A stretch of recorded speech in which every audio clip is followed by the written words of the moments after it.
Bonjour futures infirmières et infirmiers, j'espère que vous allez bien. Je suis vraiment ravie de vous retrouver encore une fois.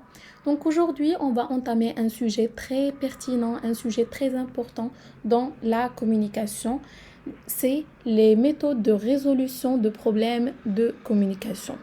Avant de passer aux différentes méthodes, je vais seulement m'assurer que vous avez profité de la vidéo précédente, là où on a fait une introduction générale de la communication, on a fait beaucoup de définitions des différentes thématiques et des différents concepts essentiels de la communication.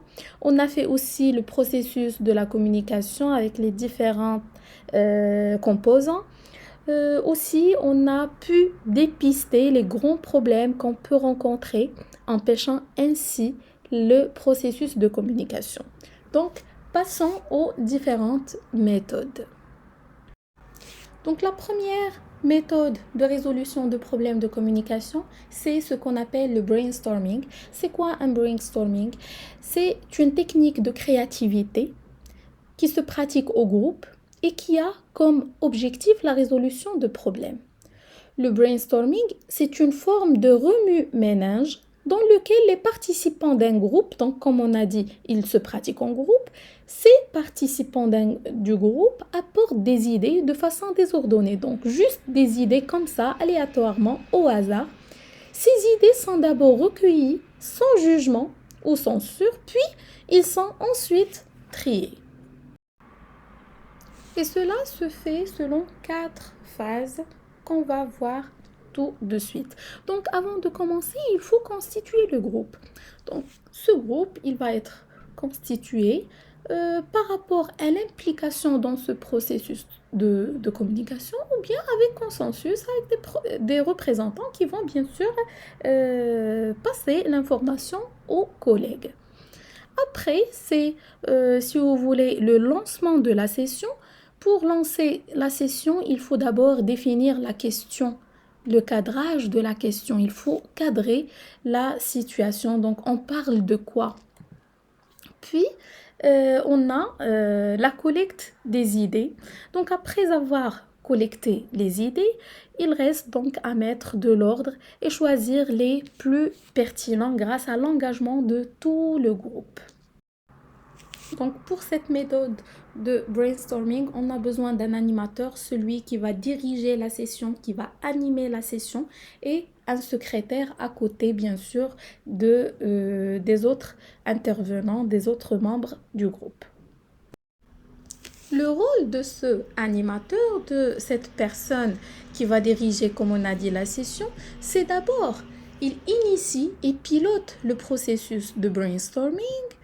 Il essaye d'organiser la session par exemple, il intervient si le processus se ralentit, il essaye de recadrer si on s'éloigne de la question du départ, il veille sur le respect du temps et l'efficacité, il veille à la participation de tous les intervenants et finalement, il veille à la proposition des méthodes à mettre en œuvre des résolutions concrètes.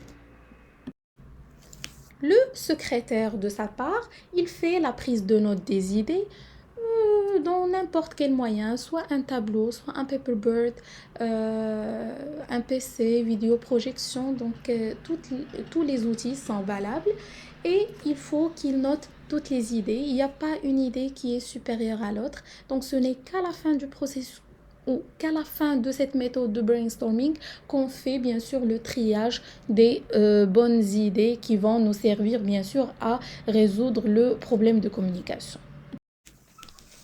Donc, deuxième méthode qu'on a, c'est la méthode d'Ishikawa, le diagramme d'Ishikawa. Il est conçu par Kaoru Ishikawa. Ce diagramme prend la forme d'un arbre avec plusieurs branches ou d'une arête de poisson. On y retrouve les faits, le problème que rencontre l'entreprise, que rencontre l'établissement de santé dans ce cas, à la tête, et les causes sont modélisées par des branches. Ces causes, ou bien les 5 M, milieu, main, matière, matériel, méthode, représentent chacune une composante de l'entreprise.